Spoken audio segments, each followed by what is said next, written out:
In the world of true crime, some stories are strange.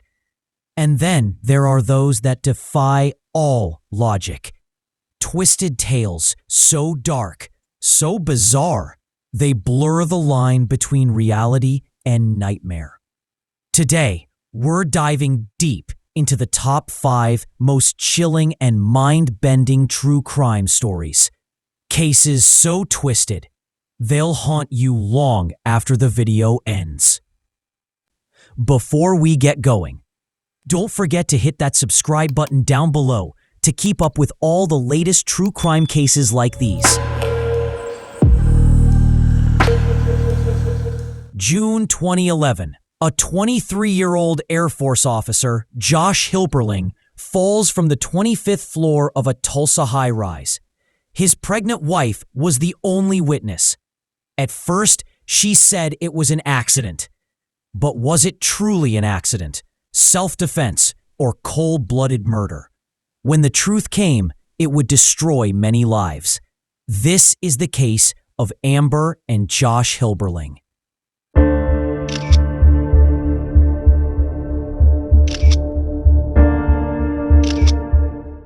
From the outside, Amber and Josh Hilberling's life looked full of promise. They were young, newly married, and expecting their first child. Their home was a luxury apartment on the 25th floor of the University Club Tower, a building that stood high above Tulsa, Oklahoma, with glass windows that framed the city skyline. Amber was just 19, lively and outspoken, still adjusting to adulthood. Josh was 23, a former Air Force serviceman, confident and serious. Together, they looked like a couple at the start of something great. But inside apartment 2503, their marriage was far from picture perfect. Their whirlwind romance, fueled by passion and impulse, often gave way to heated arguments. Friends noticed the tension. Neighbors overheard shouting, and both families worried about how quickly things had turned volatile. There were moments of love and reconciliation, but there were also police calls, bruises, and accusations that neither could escape. Each claimed the other was aggressive. Josh described Amber as unpredictable and violent, while Amber confided that Josh was controlling and short-tempered. What began as a fairy tale romance had quickly unraveled into a cycle of conflict that neither seemed able to stop. Still, they stayed together, whether it was love, fear, or the hope that the birth of their child would change things. Amber and Josh carried on. From the outside, their life looked enviable. A young couple preparing for a new baby in a home that many would consider a dream.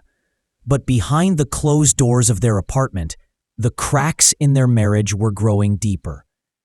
Every fight seemed sharper than the last, every reconciliation shorter.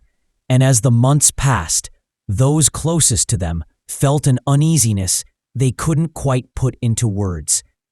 This was not a couple finding their way through the early struggles of marriage. This was something more dangerous.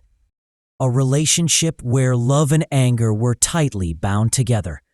No one could have imagined just how quickly it would all collapse. Within a year of their wedding, the tensions inside apartment 2503 would explode in a way that shocked the entire city. One summer afternoon, only one of them would walk out alive, and the other would never leave the 25th floor. Amber Hilberling was still a teenager when she met Josh. At 19, she was outspoken, impulsive, and still figuring out adulthood. She craved excitement and independence, but was also vulnerable, drawn to big emotions and fast decisions. Josh was 4 years older, already shaped by the discipline of the Air Force. At 23, he carried himself with confidence, sometimes with intensity that bordered on controlling. He wanted stability and respect, but his temper was quick, and frustration often boiled just beneath the surface. When their worlds collided, the attraction was instant. To Amber, Josh felt strong and dependable, the kind of man who could steady her restless energy. To Josh, Amber was thrilling, unpredictable, and alive in a way that pulled him in. Their chemistry was undeniable, and within months, they were married. Soon after, Amber learned she was pregnant. For a moment, it seemed like everything had fallen into place. Young love, a new marriage, and a baby on the way. But beneath the smiles and promises, cracks began to show. Their differences, which once made them magnetic, now clashed.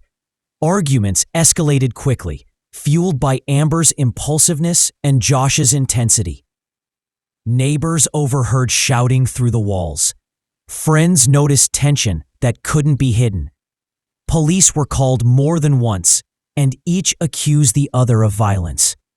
To outsiders, it was difficult to know the truth. Amber said Josh's temper frightened her. Josh claimed Amber lashed out at him. Both carried their own version of the story, and perhaps both were right.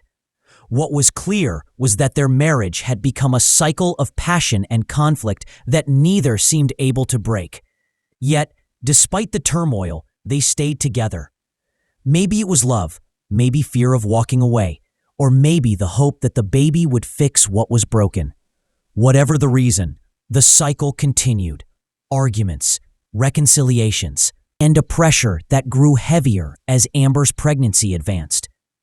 It was a marriage burning too hot, too fast, and everyone who knew them sensed that sooner or later, something had to give.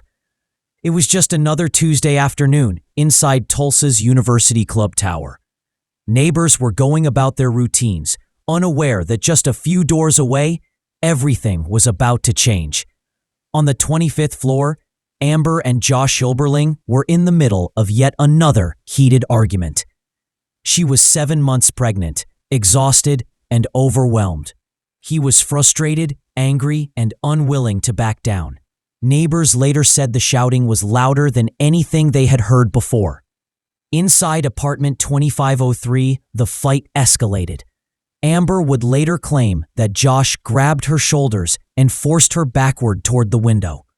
In panic, she shoved him to get free. The glass shattered.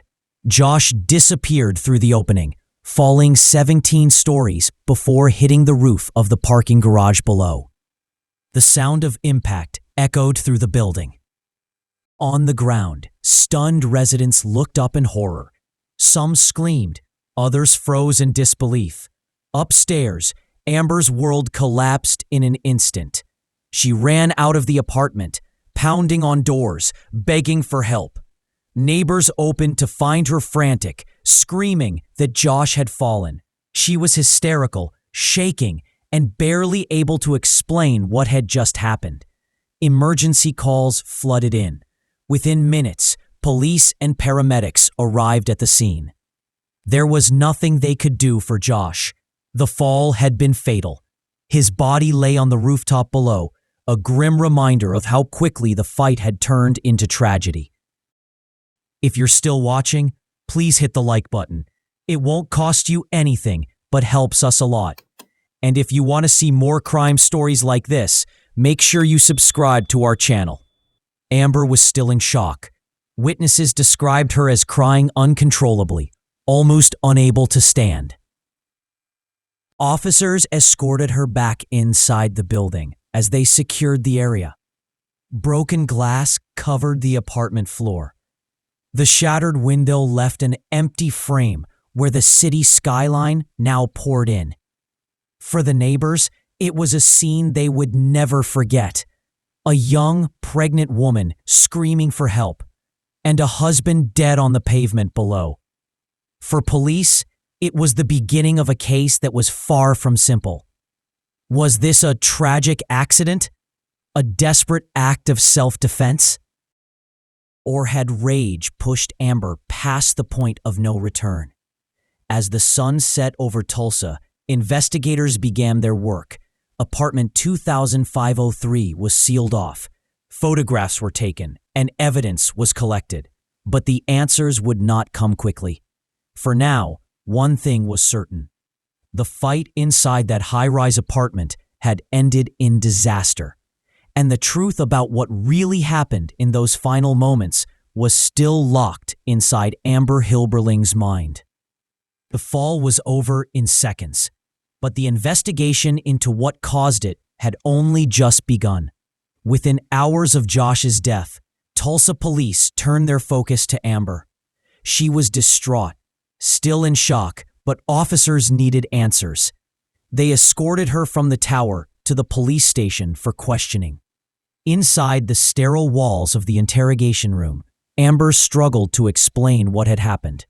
She repeated that she never meant for Josh to fall. She said they had been arguing, that he had grabbed her, and that she only pushed him to get away. Detectives listened carefully.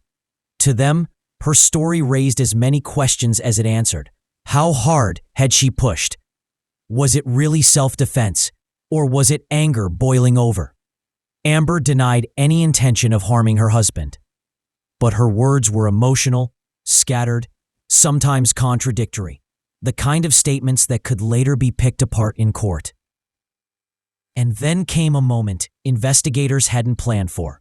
During a break in the questioning, police allowed Amber's grandmother to sit with her in the room. Believing they were finally alone, Amber opened up in a way she hadn't with detectives. She was tearful, frustrated, trying to explain herself to the woman who had always been her anchor. What Amber didn't know was that the recording equipment was still running. The microphone picked up every word of her private conversation. In that hushed exchange, Amber admitted that she had pushed Josh during the fight. She insisted she hadn't wanted him to go through the glass, but the statement was enough to catch investigators' attention. Later, that recording would become one of the most debated pieces of evidence in the case. Was it a confession of guilt, or just a terrified young woman explaining herself to her grandmother in the rawest moment of her life? Meanwhile, police began piecing together other details. Neighbors told them about the constant shouting matches, the turbulence of Amber and Josh's marriage. Some described bruises they had seen. Others recalled Amber talking about the violence between them. To prosecutors, this wasn't just an accident. It looked like a pattern, a marriage poisoned by volatility, ending in deadly violence. By the next day, the decision was made. Amber Hilberling, just 19 years old and 7 months pregnant, was arrested and charged with second-degree murder. Cameras captured her being led away, handcuffed, still dazed by the whirlwind of events. The image of a young woman, barefoot, crying, and carrying a child inside her, quickly spread through local news. The community was divided. Some believed Amber's account, that she had only been defending herself in a dangerous, abusive relationship. Others saw the death of Josh Hilberling as a crime, a reckless act that robbed a young man of his life. Either way, the case had now shifted. This was no longer about a tragic fall from a high-rise. It was a criminal trial waiting to happen. And at the center of it all was a single, haunting question. When Amber shoved her husband that day, was she trying to save herself, or did she know it could kill him? By the time Amber Hilberling's case reached trial, the story had already gripped Tulsa.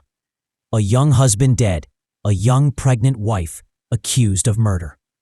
It was the kind of case that split opinions, with no clear villains or heroes. The courtroom became the stage where everything would be decided. Prosecutors argued that Josh's death wasn't a tragic accident.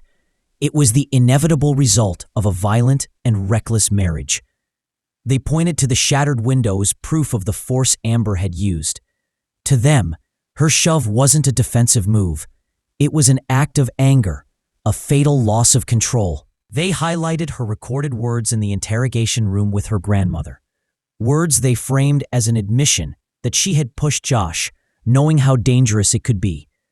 They also called on neighbors and friends who described the couple's toxic relationship.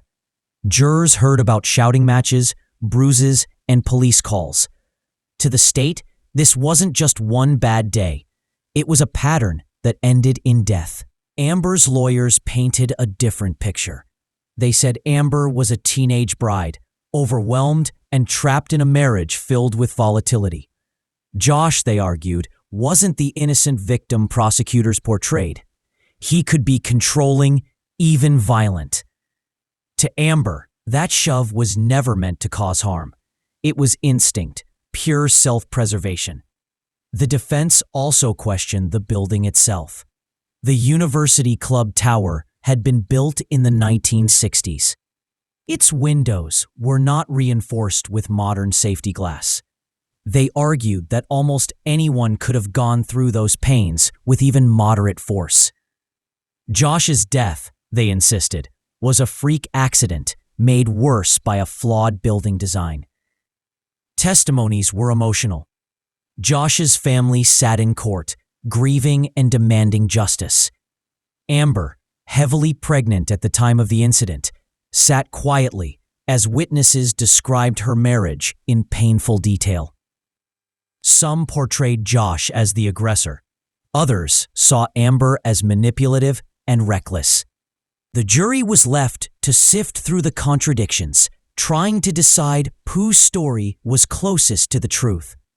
When both sides finally rested their cases, the fate of Amber Hilberling rested in the hands of 12 jurors.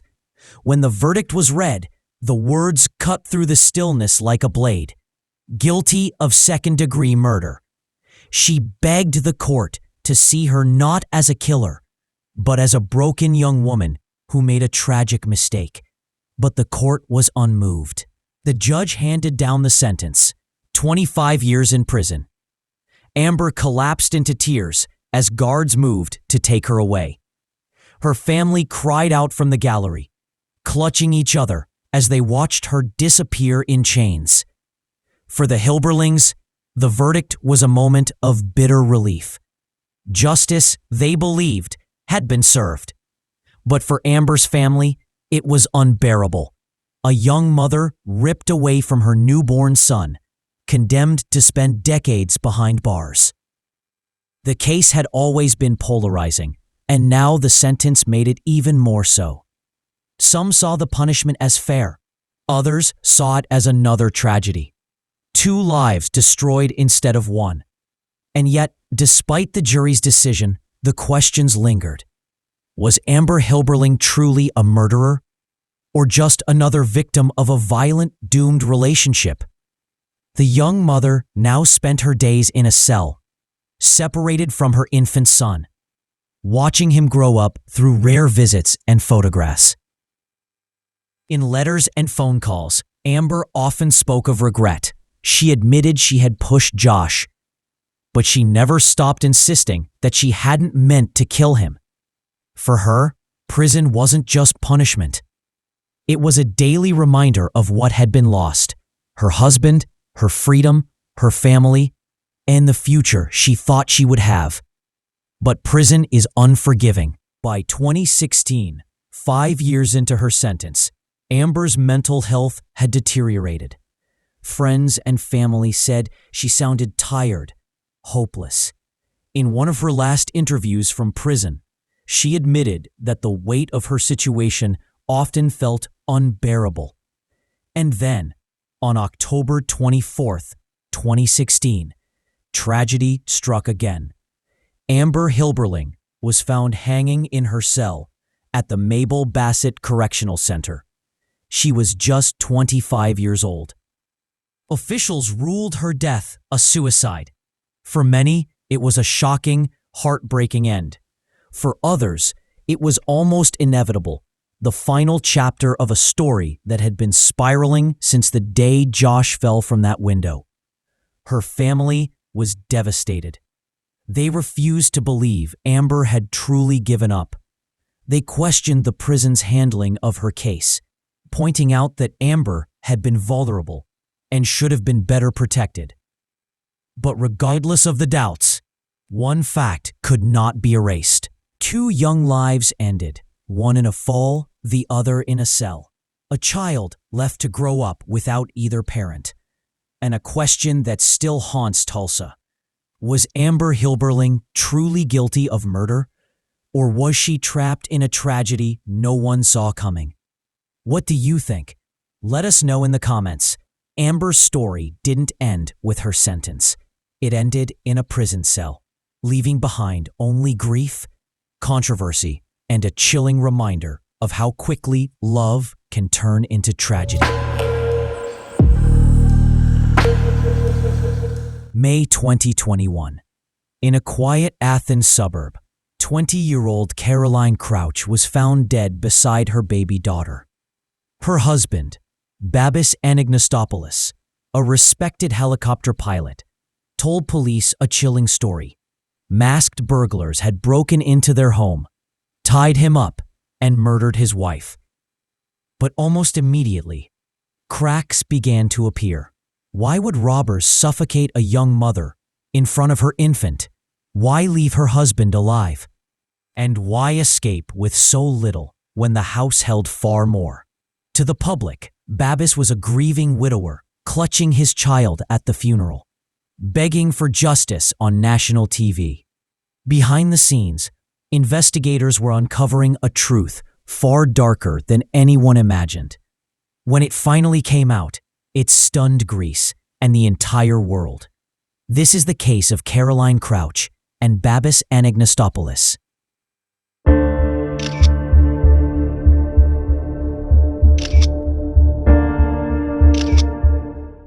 Caroline Crouch was just 20 years old, a young mother living in the suburbs of Athens with her husband, Babis Anagnostopoulos. On the surface, their lives seemed idyllic. Caroline, born in the UK but raised partly in Greece, had grown into a striking, adventurous young woman. Babis, nearly a decade older, was a respected helicopter pilot with a polished reputation. Together, they looked like a couple who had it all. A beautiful home in Glyconera, a healthy baby girl, and the kind of lifestyle many admired. Social media painted the picture of happiness, smiling photos, family outings, glimpses of a life filled with comfort and love. But in May 2021, that image shattered. Police were called to the couple's home, where they discovered Caroline dead beside her infant daughter. Babis, shaken and distraught, claimed they had been the victims of a violent burglary. He told investigators that masked intruders had broken in, tied him up, and suffocated Caroline while she tried to protect them. The story sent shockwaves through Greece. Newspapers splashed headlines of ruthless criminals terrorizing a young family in their own home. The nation grieved with Babis, who appeared devastated, giving statements and standing as a symbol of a husband desperate for justice. But as the days turned into weeks, details began to blur. Investigators quietly noticed inconsistencies. Something about the burglary scene didn't add up. Beneath the polished surface of the perfect couple, questions began to form. Caroline and Babis weren't just another young family starting out. Their story was about to become one of the most infamous and haunting cases in modern Greek history. Caroline Crouch was barely out of her teenage years when she met Babis Anagnostopoulos. At 16, she was already adventurous, headstrong, and restless, with dreams of studying psychology and building a life that felt her own. Friends remembered her as outspoken, unafraid to challenge authority, someone who carried both confidence and vulnerability. Babis was different. At 29, he was nearly a decade older, with the charm and stability of a man already settled in his career. As a helicopter pilot, he exuded confidence, discipline, and control. To a young girl searching for direction, Babis seemed like a safe harbor, experienced, protective, and worldly. The attraction was immediate, and soon The relationship became serious, but the speed of their romance raised eyebrows. Caroline was still a teenager when she moved in with him. By 18, she was married, and within a year, she gave birth to their daughter, Lydia. On the surface, it looked like a whirlwind love story. Young wife, older husband, a new baby, and a home in a quiet Athens suburb. Yet the age gap and the quick progression created an imbalance that would become dangerous. Caroline's diary would later reveal her truth. In her private notes, she poured out her frustration with Babis's controlling behavior. She wrote of heated arguments, of moments when she wanted to walk away, of plans to take Lydia and leave. Her words painted a picture of a young woman trapped, devoted to her child, but conflicted about her marriage. Friends noticed the tension too. Caroline had moments of happiness, but there were also flashes of anger and despair. She confided to some that Babis's need for control was suffocating. He decided where they went, what they did, and increasingly, how their lives would be lived. Behind the smiling photos on social media, the reality was far more fragile. As time went on, the cracks deepened. Caroline was only 20, still discovering who she was, but already tied to a man who expected obedience. She longed for independence, for freedom, but felt trapped in the role of wife and mother. Her diary entries revealed thoughts of escape, but also the fear of what might happen if she acted on them. For Babis, control seemed second nature. His polished image as a professional and provider masked an undercurrent of possessiveness. To the outside world, he was the perfect husband, calm, supportive, respectable. But inside their home, Caroline's growing defiance clashed with his dominance. Their love, once passionate, had become a cycle of arguments, silences, and reconciliations. By the spring of 2021, Caroline was desperate for change. She was searching for a way out, even considering leaving the marriage for good. Babis, however, wasn't willing to let go. It was this storm of youth, control, and conflict that set the stage for what would follow. A young woman trapped between love and fear, and a man who would rather destroy everything than lose control. May 11th, 2021. Inside the quiet suburb of Glyconera, Athens, the night began like any other for Caroline and Babis. Their 11-month-old daughter Lydia was asleep in her crib. Outside, the neighborhood was still, the kind of silence that blankets a city after midnight. But in the early hours of the morning, that silence was shattered. According to Babis's first account, armed burglars stormed their home. He claimed they broke a window, tied him up, and demanded cash. He said Caroline fought back to protect their baby, only to be suffocated by the intruders. When police arrived, the scene was chilling. Caroline was found lifeless, face down on the bed, with little Lydia crying beside her. Babis sat tied to a chair, ropes around his wrists, his face pale and shaken. The story he told officers was horrifying. A violent home invasion, a young mother murdered, a baby left clinging to her body. The brutality of it stunned Greece. News spread fast. Ruthless criminals had invaded a family home and killed a 20-year-old mother in cold blood. The crime seemed senseless, random, the kind of violence that sparks national outrage. Babis was seen as a survivor, a grieving husband who had watched helplessly as his wife was murdered. But even as police began their investigation, quiet doubts formed. Something about the scene didn't sit right. The ropes around Babis looked loosely tied, almost staged.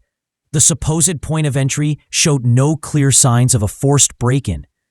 The burglars, according to a story, had stolen a small amount of money and jewelry. Odd, considering the violence of the crime. Still, the country rallied behind Babis. He was interviewed by reporters, his voice breaking as he spoke about losing the love of his life. He appeared at Caroline's funeral, cradling Lydia in his arms, a picture of grief that moved thousands. Cameras captured his tears, his anger, his demand for justice. For weeks, police pursued the burglary angle. Teams investigated possible suspects, searched for leads, and tried to piece together how the crime had unfolded. The public followed every update, certain that a dangerous gang was on the loose. But beneath the stage scene, silent clues were waiting. And soon, they would turn suspicion toward the man who seemed most broken. In the days following Caroline's death, Greek authorities worked tirelessly to track down the so-called burglars. Dozens of officers were assigned. Surveillance footage from the neighborhood was collected, and known criminal groups were questioned. The media repeated Babis's account. Masked intruders, a violent struggle, a young mother killed protecting her child. But investigators were uneasy. Nothing quite fit. For one, the level of violence seemed unnecessary for a robbery. Why suffocate a 20-year-old woman in front of her baby? Why leave the husband alive? And why take so little when there were far more valuables in the home? If you're still watching, please hit the like button. It won't cost you anything, but helps us a lot. And if you want to see more crime stories like this, make sure you subscribe to our channel. Then came the breakthrough. Caroline's smartwatch told a story no one could dispute. Data showed her heart rate spiking around 4 a.m., then flatlining shortly after. Babis's smartwatch, supposedly useless since he was tied up, told a different tale. It tracked steps and movement at the exact times he claimed to be immobilized. Even the baby monitor and security cameras revealed inconsistencies. Parts of the footage were missing, and investigators suspected deliberate tampering. With each discovery, the burglary theory collapsed. Slowly, suspicion turned toward Babis himself. Still, authorities needed more. They continued to press quietly, not revealing how much they knew. Then, on June 17, 2021, over a month after Caroline's death, police made their move. Babis had attended a memorial service for Caroline on the island of Alonissos, where she had grown up. Surrounded by mourners, he played the role of the grieving widower, holding their daughter and comforting Caroline's mother. But mid-ceremony, plainclothes officers approached. They told Babis they needed him to return to Athens to help identify a suspect. He agreed, unsuspecting. Back in Athens, inside the homicide division, the truth came out. After hours of questioning, Babis finally broke. He confessed that there had been no burglars, no masked intruders, no violent robbery. Instead, he admitted that in the early hours of May 11th, after yet another heated argument, he pinned Caroline down and smothered her until she stopped breathing. Their infant daughter was only inches away in her crib. When it was done, Babis staged the scene, tying himself up, breaking windows, scattering items, to make it look like a break-in. The confession was devastating. For over a month, he had lied to Caroline's family, to the police, and to the entire country. He had stood at her funeral in tears, carrying their child, while knowing he was the killer. When news of his arrest broke, the nation was stunned. The man they had seen as a grieving husband was unmasked as a manipulative liar. The betrayal cut deeper than the crime itself. A husband murdering his wife, then exploiting her death to protect himself. The investigation had revealed not just a murder, but a performance, one designed to deceive everyone. And for Caroline's family, the nightmare had only just begun. The confession shocked Greece to its core. When the truth came out, the betrayal was almost as shocking as the crime itself. The image of a widower mourning his young wife collapsed overnight, replaced by that of a manipulative murderer who had staged an elaborate cover-up. The trial began in 2022 And from the start, it was clear the prosecution intended to expose not only the crime, but the months of lies that followed. Caroline's private diary became one of the most damning pieces of evidence. In its pages, jurors read Caroline's raw words, her anger, her frustration, her longing to escape Babis's control. She wrote about his temper, his dominance, and her desire to take Lydia and leave him. The diary destroyed the defense's attempts to portray the marriage as harmonious. Prosecutors argued that Babis was not a man who snapped in the heat of the moment, as his lawyers tried to claim. He was cold, calculated, and controlling. The staged burglary, the self-inflicted restraints, the destroyed cameras, these were not acts of panic. They were the steps of a man who thought he could outsmart the world. And for a time, he did. His lies had manipulated the police, the press, and even international agencies like the FBI, who had believed they were dealing with a violent gang targeting Greek families. The fact that Babis deceived so many while attending memorials and giving interviews painted him as not just a killer, but a master manipulator. The prosecution's narrative was clear. This was not a crime of passion. This was control, domination, and finally, murder. After weeks of testimony, the court delivered its verdict. Babis Anagnostopoulos was found guilty of murdering Caroline Crouch and staging the crime scene. He was sentenced to life in prison, with an additional sentence for animal cruelty after killing the family dog to support his fake burglary story. For Caroline's family, the sentence was justice, but it was also unbearable. Her mother wept as she heard the words. Her daughter gone forever, her granddaughter now without parents. The family's only comfort was that the truth had finally been exposed. Babis's mask had finally been torn away. The world saw not a widower, but a manipulator who sacrificed his wife, his child's future, and his freedom, all to maintain control. The murder of Caroline Crouch was more than a crime. It was a betrayal. Behind the polished image of a perfect marriage lay control, manipulation, and violence. Babis fooled a nation, even the world, but he could not hide from the truth forever. Caroline's diary gave her a voice, even after death, and it spoke of a young woman desperate for freedom. Her story became a warning that appearances can deceive, and danger can live closest to home. In the end, Caroline's light was stolen, but her truth could not be silenced. In the quiet French town of Gray, crime was just something people read about in the papers. But in October 2017, that sense of safety shattered. A young woman left home for her morning jog and never returned. What followed was one of the most twisted and shocking murder cases France had ever witnessed.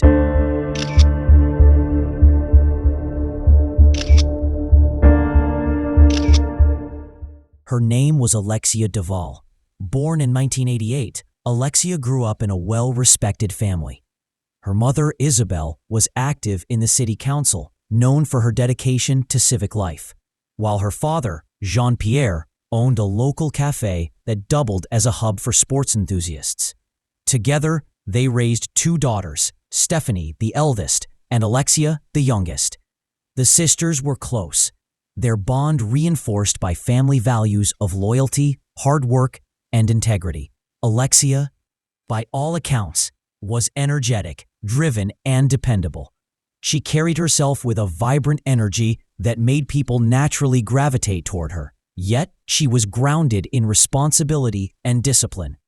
Friends and family admired her determination, seeing her as someone who embodied persistence and resilience, a young woman with both ambition and warmth. Years earlier, she had met Jonathan Daval, a quiet, introverted man from a large family in a nearby town. Jonathan's childhood had been marked by hardship. His father died suddenly when Jonathan was just 13.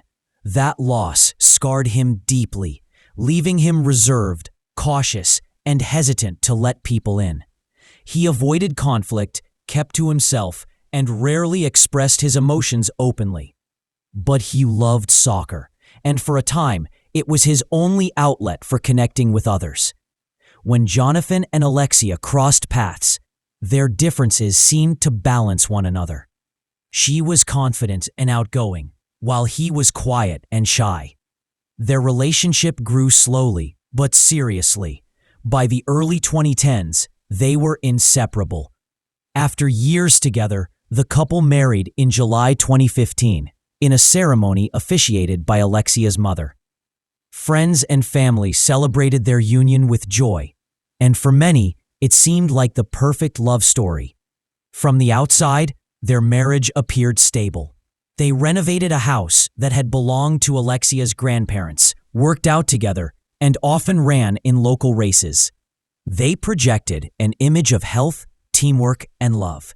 But beneath the polished surface, their marriage carried silent struggles, most painfully, their difficulty conceiving a child. For Alexia, who longed to start a family, this was a source of deep frustration. For Jonathan, it became an unspoken weight tied to insecurity and shame. That unspoken tension would eventually become the fault line beneath their seemingly ordinary life. Saturday morning, October 28th, 2017. The autumn air was crisp, the leaves already turning. At around 9 a.m., Alexia slipped into her running clothes and set off for her usual jog through the wooded trails around Gray. Running was routine for her, both a hobby and part of her training for community races. Jonathan later claimed he stayed home for a while before heading to work at his IT job. Nothing, he said, seemed unusual, but by midday, worry began to set in. Alexia hadn't returned. Her jogs rarely lasted more than 90 minutes, and her absence stretched into hours. Jonathan began calling her cell phone. No answer. He tried the home line. Silence. By early afternoon, Jonathan reached out to his brother-in-law, Gregory, who was married to Alexia's sister. Together, they began to search along Alexia's regular jogging route. They drove country roads, stopped at trailheads, and scanned ditches and ravines. Nothing. Hospitals were called, emergency rooms checked. No trace of Alexia. As daylight faded, desperation grew. Jonathan went to the local police to file a missing persons report, providing details of her clothing, her jogging habits, and the fact that she hadn't taken her ID or phone with her. That, investigators noted, was unusual. Alexia was never unreachable, never careless. At first, police considered a range of possibilities. Had Alexia fallen and injured herself? Had she been attacked? Could she have left voluntarily, even briefly? But those who knew her dismissed the last theory immediately. Alexia wasn't the type to vanish without a word. 2 days later, on October 30th, searchers stumbled upon a grim scene in a wooded area outside Gray. Beneath a crude covering of branches and leaves lay a body. The attempt to conceal it had been clumsy, hurried. Investigators quickly noticed burn marks on both the clothing and the skin. Someone had tried to set the body on fire, an unmistakable attempt to destroy evidence. Forensic analysis revealed blunt force trauma, bruises, and strangulation marks on the neck. This was no accident. It was a homicide. Soon, the body was confirmed to be Alexia Daval. She was only 29 years old. News of her death spread like wildfire through the small community. Gray had never seen violence like this. People whispered about a random predator in the woods. Was there a killer roaming their town? Women who had once jogged alone now refused to go out without company. Fear, suspicion, and rumor gripped the community. But one detail chilled investigators: the attempt to burn the body. That wasn't the work of a random attacker. It suggested calculation, intent, and a desperate effort to erase traces of the crime.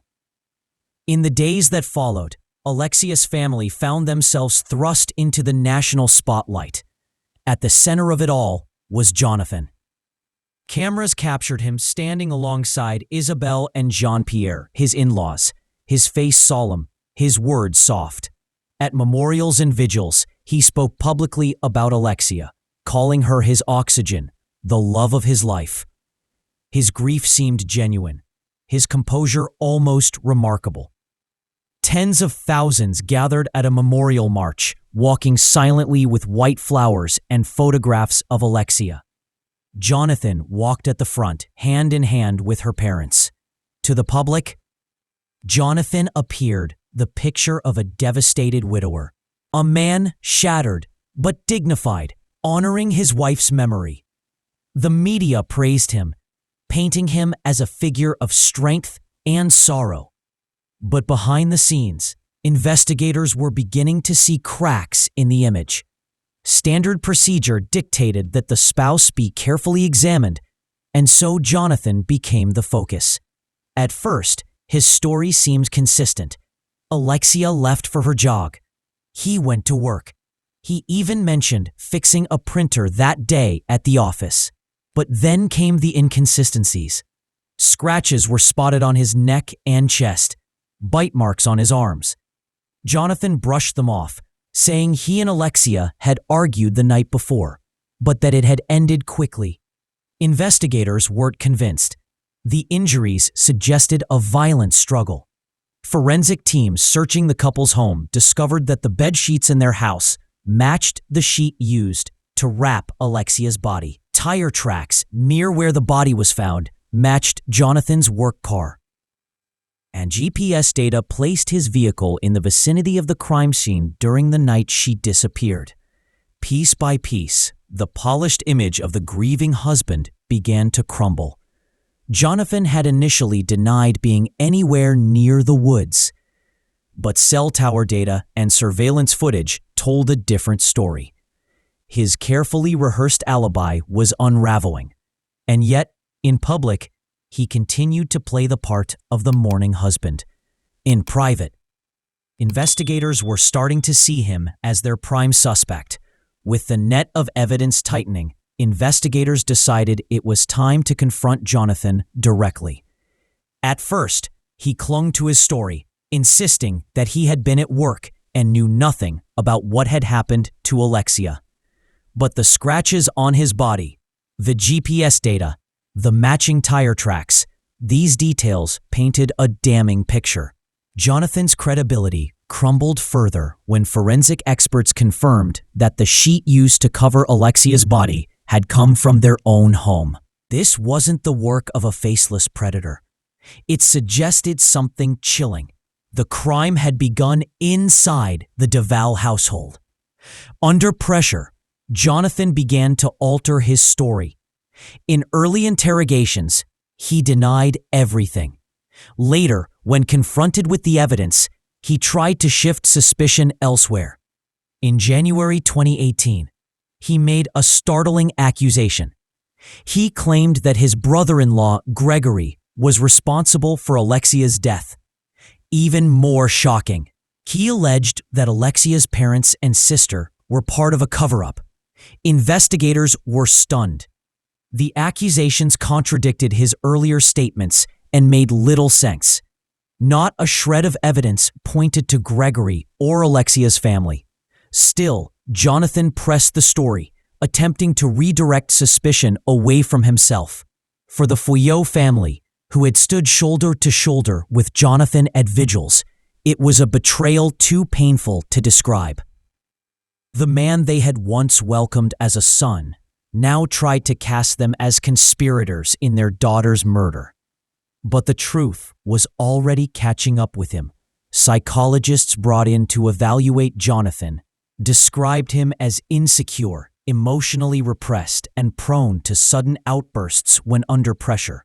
On the surface, he was timid, even withdrawn, but behind closed doors, he was capable of explosive anger. Throughout 2018, this pattern played out in the investigation. Some days, Jonathan admitted involvement, acknowledging he had played a role, in Alexia's death. Days later, he would retract it all, again accusing Gregory, or suggesting it had been an accident. For investigators, it became clear that Jonathan's shifting stories were a stalling tactic. He was buying time, muddying the waters, and hoping to cast enough doubt to escape conviction. But the forensic evidence spoke louder than his words. By late 2018, Jonathan's defenses collapsed. On November 23rd, he admitted for the first time to killing Alexia. According to his account, they had argued late on the night of October 27th. The fight, he said, started over intimacy and escalated into shouting, pushing, and finally violence. He confessed that he had strangled her with his bare hands. Yet even in this moment of truth, Jonathan minimized his actions.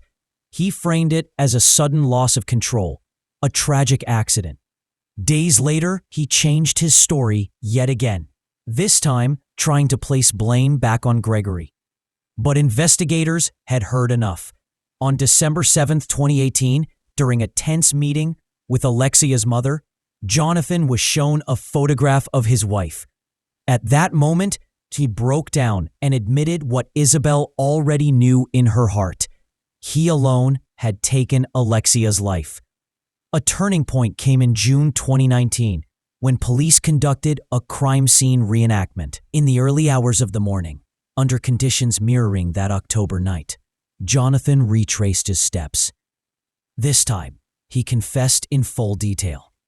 He admitted striking Alexia repeatedly, 5 to 10 blows to her face, before strangling her.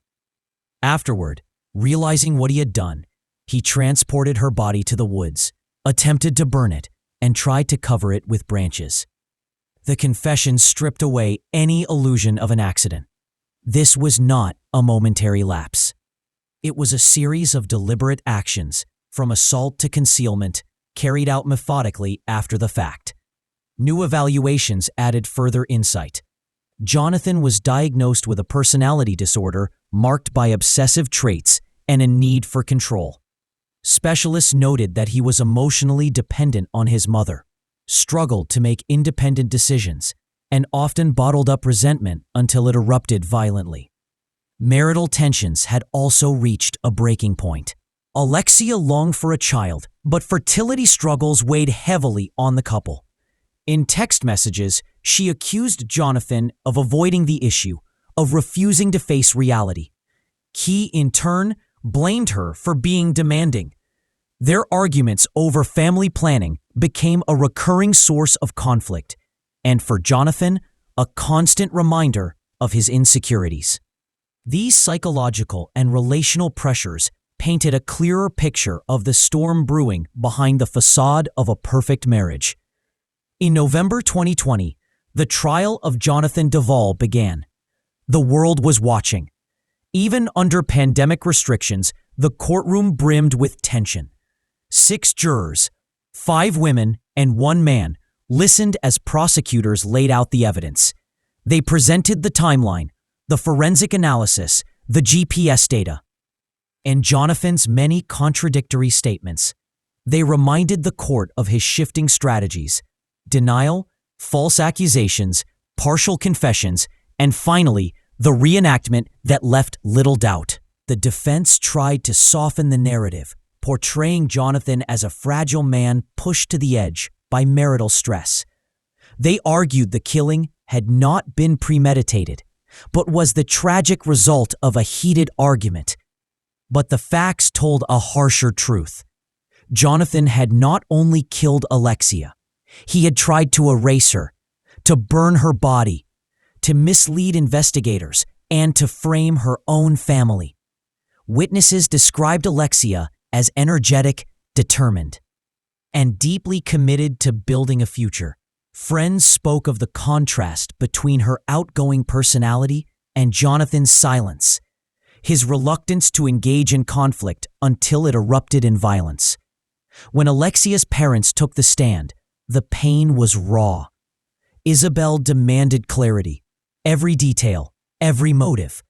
Jonathan, when pressed, finally admitted that he understood the deadly consequences of his hands around her neck. On November 21st, 2020, after days of testimony, the jury delivered its decision. Jonathan Daval was found guilty of murdering his wife. His sentence, 25 years in prison, with a minimum of 12 and a half before eligibility for parole. The Fouillot family did not seek the harshest possible punishment. Instead, they wanted truth, accountability, and recognition of Alexia's suffering. Jonathan did not appeal. He was immediately transferred to prison to begin serving his sentence. Civil claims followed. Alexia's parents sought compensation for emotional suffering and financial loss. While their initial request was higher, the courts finalized the sum at €160,000 in 2022. In the years since, the Fouillot family has tried to move forward. They sold the cafe and the house linked to Alexia's memory, choosing instead to invest in new ventures and focus on their surviving daughter and grandchildren. But the wound remains. For them, justice was never about numbers. It was about acknowledgement. The murder of Alexia Daval did more than devastate a family.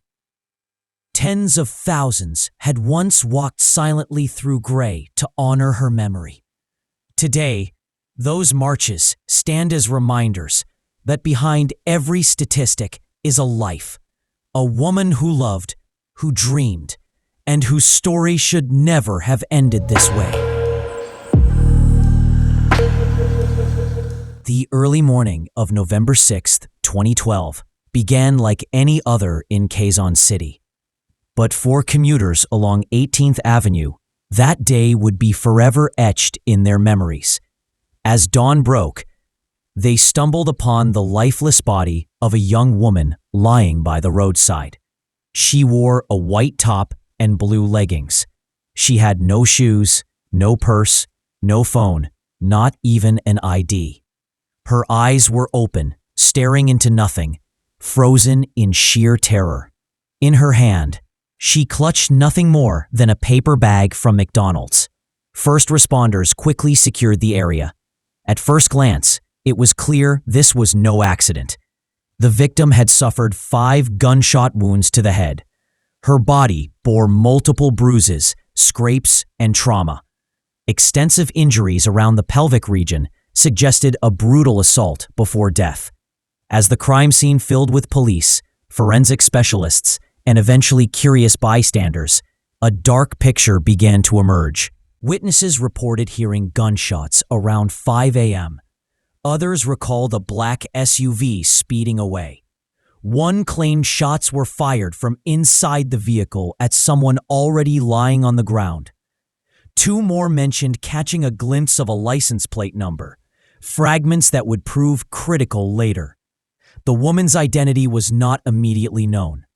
But within hours, investigators began tracing the first clues.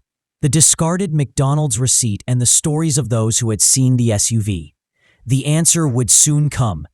The victim was identified as 20-year-old Julie Ann Rodelas, a young model from Las Piñas. Julie lived with her family, one of 6 siblings. Her mother, Luz, supported the household by selling home-cooked meals. The family had little money, and Julie grew up without a father figure, his identity never playing a role in her life. Despite financial hardships, Julie was determined to create something better for herself. She studied hotel and restaurant management, but tuition fees often forced her to pause her education. To help cover expenses, she turned to modeling. For Julie, modeling was never about fame. It was about survival and opportunity. She booked gigs through connections, appeared in commercial shoots, and eventually landed features in men's magazines like FHM Philippines. Her professionalism, beauty, and persistence helped her stand out in a highly competitive industry. But behind the glamour of photo shoots, she remained grounded, hardworking, and family-oriented. Modeling was a stepping stone toward a bigger dream, one she would never have the chance to fully realize. Central to Julie's final night was Althea Altamirano, a fellow model, and 3 years her senior. On the surface, Althea was energetic, ambitious, and rising modestly in the same industry. She even featured in FHM as a girlfriend of the month. But Althea carried secrets. She was already a mother of 2, something she carefully hid, fearing it would hurt her image. Julie and Althea had been close, but tension grew when Julie began surpassing her in popularity. Worse, rumors about Althea's children began circulating in modeling circles. Althea suspected Julie was the source. To her, this felt like betrayal. Jealousy began to fester. By late 2012, their friendship was strained. But when Althea reached out with an apparent olive branch, an invitation to meet a potential client in the modeling industry, Julie accepted. She wanted to mend the rift. That decision would prove fatal. On the evening of November 5, 2012, Julie carefully dressed in her white top and blue leggings. Around 6 p.m., she left home, telling her mother not to wait up. She met Althea at the SM Mall of Asia, where they watched a movie and walked around. To Julie, it seemed like a normal night out. Later, they took a cab toward the World Trade Center, where Althea claimed the meeting with the supposed client would happen. Around 10:30 p.m., as they walked along Diosdado Macapagal Boulevard, a black SUV suddenly pulled up. 2 men jumped out, grabbed Julie, and forced her into the vehicle. Her shoes and handbag were left scattered on the pavement. Althea, standing beside her, did nothing. She cried, appeared shaken, and when police questioned her shortly after, she gave a vague statement. Unknown men had taken Julie, she said. She couldn't identify them. She barely saw the vehicle. But investigators soon realized Althea was holding back critical information. Julie wasn't taken by strangers. She had been set up. Althea's boyfriend, Fernando Jero Quiamco Jr., was a tattoo shop owner with a reputation for aggression. Althea confided in him about her resentment toward Julie. According to witnesses, it was Jero who suggested they teach Julie a lesson. The plan, at first, was supposedly to intimidate her. But once Julie was forced into the SUV and taken to a house in the Salam compound of Quezon City, everything escalated. Inside the house were several men connected to Jero. Witnesses later testified that Julie cried out for help, pleading as she was dragged into a room. One man, Ephraim Talib, was identified as the initial aggressor. What followed was an assault, both physical and sexual, that left Julie in shock and barely responsive.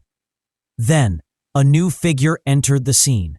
Aldos, a dangerous associate known for volatility. He arrived armed with a .45 caliber pistol. Unlike the others, he wasn't there just to scare Julie. He made it clear she wasn't leaving the house alive. Julie endured hours of torment. Witnesses described her condition as frail, broken, barely able to speak. When Jero returned from a late-night McDonald's run, he even handed her food. She whispered that she would eat it once she got home, still clinging to hope that she might be freed. But when someone accidentally referred to Jero by his real name, Fernando, panic spread among the group. If Julie survived, she could identify him. That sealed her fate. Around 5 a.m., Julie was loaded into the black Mitsubishi Montero. She was shot multiple times in the head and dumped by the roadside, just minutes from where morning commuters would discover her body. The morning commuters had found Julie's body, and by then her family already sensed something was wrong. She had never gone missing before. She always called if she was running late. When her mother and brother went to the morgue later that day, they confirmed their worst fear. The young woman lying on the table was Julie Ann Rodelas. The pain was unbearable. For her family, it was the end of hope. For investigators, it was only the beginning of a complex case. Detectives turned back to the few items collected at the scene. The paper bag in Julie's hand contained a McDonald's receipt. That single slip of paper became a turning point. Using the timestamp, police obtained surveillance footage from the McDonald's branch on United Nations Avenue. The video showed a man with visible tattoos ordering takeout at 2:03 a.m. His face was clear. That man was Fernando Jero Quiamco Jr. Meanwhile, witnesses who had seen the black SUV recalled part of its license plate. Investigators traced the vehicle to Jero's mother, Rosalina. This, combined with the footage, placed him squarely at the center of the investigation. On November 9, 2012, police began surveillance on the Quiamco household. Jero was not immediately spotted, but his father, Fernando Sr., was seen driving away in another vehicle with a change of clothes. Officers followed discreetly until he reached a remote hut in Pampanga province. Parked outside was the black Montero linked to Julie's abduction. Inside, police found Jero and Althea Altamirano. Neither resisted. No weapons were found, but the circumstantial evidence was overwhelming. Both were taken into custody. At the same time, authorities launched a raid on the Salam compound, the house where Julie had been held. Armed men inside exchanged gunfire with police. One suspect, Fahad Bob Osman, was killed. Others, including Jamar Waraji and Jalan Pasawan, were arrested. At first, all suspects denied involvement, but pressure mounted. Eventually, Jamar broke. He admitted he had been at the house and described in detail what had taken place: the abduction, the assault, and the cold-blooded execution. His testimony revealed two key names, Ephraim Talib and Aldos. Ephraim had been the first to assault Julie. Aldos had escalated the plan beyond intimidation, bringing a gun and making clear she would never leave alive. Althea, interrogated separately, tried to distance herself. She claimed she had been manipulated by Jero, threatened into compliance. She said she thought it was only a scare tactic, but her story didn't align with Jamar's. He described how Althea had lured Julie out, provided information, and even led her to the exact spot where the SUV waited. Her role was not passive. She had been central to the setup. Despite the arrests, two suspects slipped away.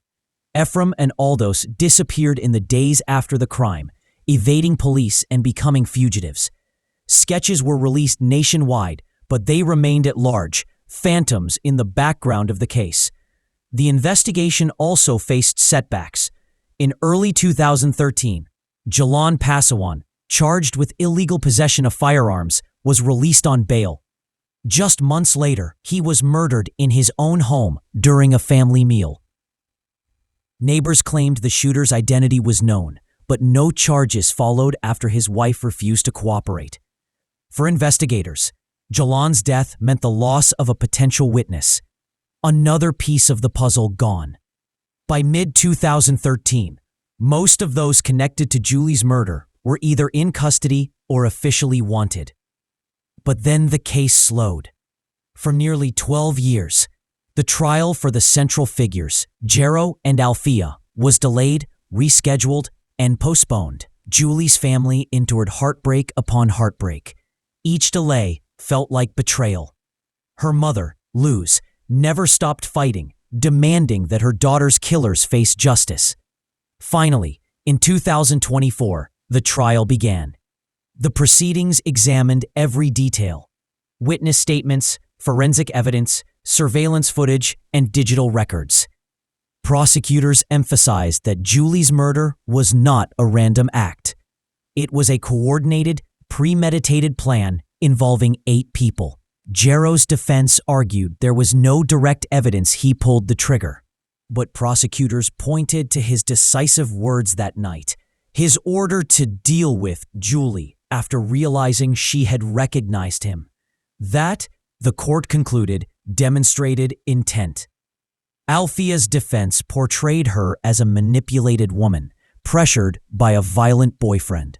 She claimed she never knew the plan would end in murder. But the prosecution presented text exchanges, witness testimony, and the simple fact that she had led Julie straight into an ambush. The court's decisions divided opinion. Fernando Jero Quiamco Jr. was found guilty of kidnapping, complicity in violent crime, and ordering actions that led to Julie's death. Though it could not be proven he fired the gun, his leadership and intent sealed his fate. He was sentenced to life in prison, with eligibility for parole only after 22 to 40 years. He was also ordered to pay restitution to Julie's family. Alfia Altamirano was convicted of conspiracy to commit kidnapping. The court ruled there was insufficient evidence to prove she knew fatal harm would occur. She had already served more than 12 years in detention, so she was immediately released and fined. For Julie's family, the ruling was devastating. They had expected accountability for both. Instead, they saw one walk free. Julie's mother and siblings attended the sentencing. One of her brothers, Alvin, spoke publicly. Forgiveness is not possible. The family filed an appeal to the Supreme Court, arguing that Althea's role had been central, not secondary.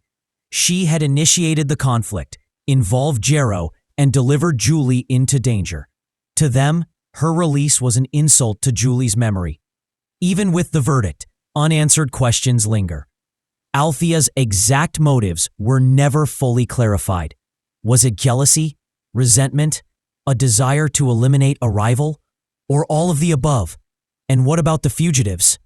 Ephraim and Aldos, the men who directly assaulted and shot Julie, remain free to this day.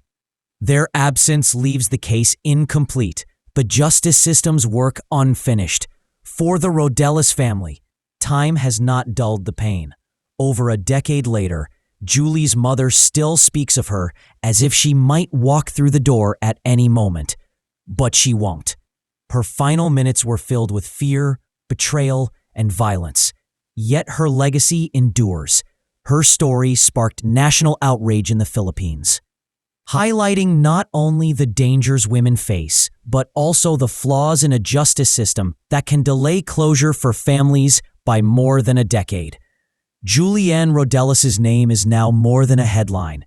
It is a reminder of the fragility of trust, the devastating impact of envy, and the importance of justice that is timely and complete. On the surface, it looked like a typical Sunday morning in João Pessoa, a coastal city in northeastern Brazil. Families prepared for church. Neighbors watered their gardens, and the streets slowly filled with the hum of daily life. But inside one quiet home, something horrific had unfolded. Something that would soon shock the nation. When police responded to a call on February 4th, 2024, they found Igor Araujo, a 29-year-old fitness influencer and entrepreneur, dead in his own house. His body showed signs of a brutal assault. The crime scene was chaotic. Blood on the floor, broken objects scattered about, and evidence of a struggle in nearly every room. It was not the neat, staged scene of a robbery. This was personal. At first glance, investigators thought Igor had been the victim of a violent burglary. But as details emerged, it became clear this was no random crime. It was betrayal from someone far closer. To understand the weight of this tragedy, you have to know who Igor was. Born and raised in Paraíba, Igor grew up with modest means, but big ambitions. He was naturally athletic, excelling in sports, and eventually turned his passion for fitness into a career. In his 20s, he became a well-known personal trainer and influencer, building a large following on social media. But Igor wasn't just posting workout routines. He was a motivator, an entrepreneur, and a man admired by clients for his discipline and drive. Friends described him as charismatic, someone who could light up a room with his energy. Yet beneath the professional success, Igor longed for something deeper, a stable family life. And when he met Rafaela, a young woman with charm and beauty, he believed he had found exactly that. The couple's romance was intense from the start. Rafaela was drawn to Igor's confidence, while Igor admired her elegance and ambition. They quickly became inseparable, posting photos of dinners, vacations, and seemingly perfect moments together. But behind those curated snapshots lay mounting tension. Igor's drive for success often meant long hours at the gym and on business projects. Rafaela, meanwhile, was frustrated with the constant attention he received from female clients and followers. Friends recalled heated arguments, small disagreements that escalated into shouting matches. Despite the cracks, Igor remained committed. He saw marriage as the next step, convinced he could build a life with Rafaela. He couldn't have imagined the storm that was brewing behind the scenes. On February 3rd, Igor and Rafaela went out together. To neighbors, it looked like a typical evening. They returned home later that night, but what followed was anything but ordinary. At around 2 a.m., neighbors heard shouting. Some assumed it was just another argument between the couple. Even a scream. Then, silence. By morning, Igor was dead. When Rafaela first spoke to authorities, her story was vague. She claimed men had broken in, attacked Igor, and fled. But her version didn't match the evidence. There were no signs of forced entry, no missing valuables. What investigators did find, however, was a trail of inconsistencies that pointed straight back at Rafaela. Detectives quickly realized this wasn't a burglary gone wrong. It was a staged story. The focus shifted to those closest to Igor. They combed through security footage from nearby streets. In the hours before the murder, a car had been seen circling the neighborhood. That car was traced to Mario, a man with ties to Rafaela. When questioned, Rafaela admitted she knew Mario, but insisted he was just a casual friend. Investigators weren't convinced. Phone records told a different story. A string of late-night calls and text messages between them, right up until the hours before Igor's death. Suddenly, the picture became clearer. This wasn't a crime of opportunity. It was a conspiracy. As evidence piled up, Rafaela's involvement became undeniable. Forensic analysis suggested Igor had been beaten with blunt objects from inside the house. Nothing had been stolen. Nothing had been ransacked. This wasn't a robbery. It was an execution carried out with chilling precision. And Rafaela hadn't been a bystander. She had been at the center of it. Investigators believe she and Mario plotted the attack, motivated by jealousy, resentment, and the desire to be together. While Igor believed he was building a future with the woman he loved, Rafaela was secretly entangled with another man. The betrayal stunned everyone who knew Igor. Friends recalled how devoted he had been to Rafaela, how much he had trusted her. Now, the woman he wanted to marry was accused of orchestrating his death. When the story hit Brazilian media, it exploded. Igor wasn't just another crime statistic. He was a recognizable face, someone thousands followed online. His fans flooded social media with tributes, sharing workout videos and motivational posts he had made in the weeks leading up to his death. But just as quickly, anger followed. People demanded justice, outraged that Rafaela appeared calm and collected during initial interviews. Many accused her of playing the grieving girlfriend while hiding the darkest of secrets. The case became one of the most talked about tragedies in the country. Headlines framed it as a love story turned nightmare, a betrayal with one of the most shocking twists investigators had ever uncovered. By late February, both Rafaela and Mario were arrested. Police charged them with aggravated homicide, conspiracy, and obstruction of justice. Their arrest marked only the beginning of what promised to be a long and complex trial. Rafaela continued to deny orchestrating the murder, insisting she was innocent. Mario, on the other hand, tried to shift blame onto her, claiming she had manipulated him into attacking Igor. Their defenses clashed, each trying to save themselves while dragging the other down. But for Igor's grieving family, no excuse could ever explain what had been done. To them, this wasn't just a crime. It was the ultimate act of betrayal. With Rafaela and Mario in custody, the case moved from crime scene analysis to courtroom drama. The evidence was strong, but prosecutors knew this trial would be as much about psychology and motive as it was about bloodstains and phone records. From the very first hearing, the contrast between the two defendants was stark. Mario appeared tense, defensive, often lowering his head as prosecutors detailed his role. Rafaela, on the other hand, was composed, at times even defiant. She denied orchestrating the crime, insisting she was merely a witness to a burglary gone wrong, but her calm demeanor unsettled observers. It didn't reflect the anguish of a grieving partner. It looked more like a performance. The prosecution's case leaned heavily on digital forensics. Investigators presented text messages exchanged between Rafaela and Mario in the days before Igor's death. The conversations hinted at planning, cryptic phrases about solving the problem, and a new beginning. Cell tower data placed Mario's phone near Igor's house during the critical hours of the night. CCTV footage captured his car circling the neighborhood.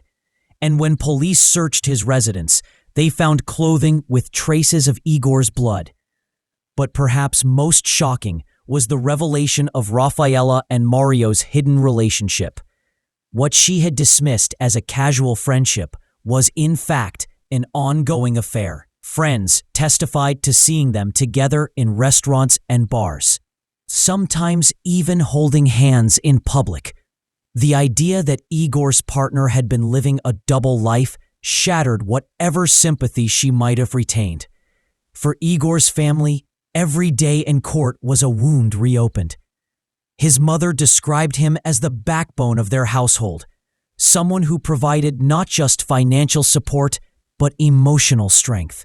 She broke down as prosecutors displayed photos of Igor with Rafaela, images of vacations and birthdays, now tainted by the knowledge of her betrayal.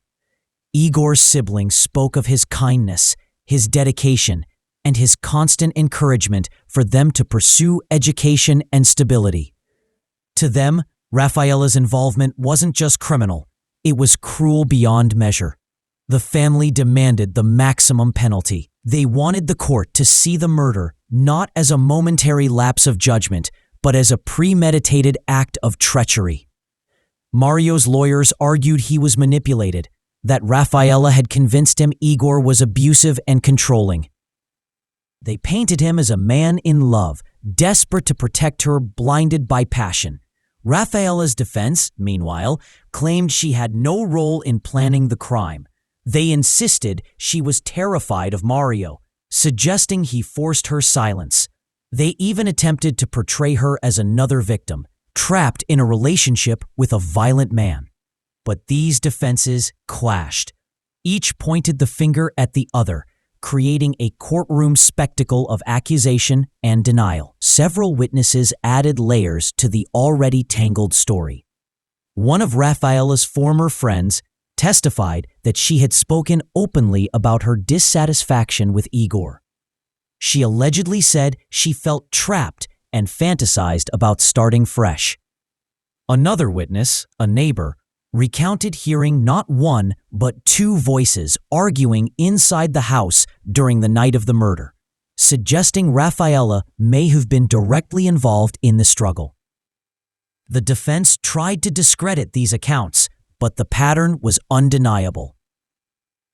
Rafaela had motive, Mario had opportunity, and together they had plotted Igor's end. Brazilian media seized on every revelation. Headlines described it as the case with the insane twist. The fitness influencer betrayed by the woman he trusted most. Talk shows dissected the love triangle. Tabloids speculated on Rafaela's true character, and online forums filled with anger toward both defendants. Public opinion was overwhelmingly against them. Many saw Rafaela as the mastermind and Mario as her accomplice.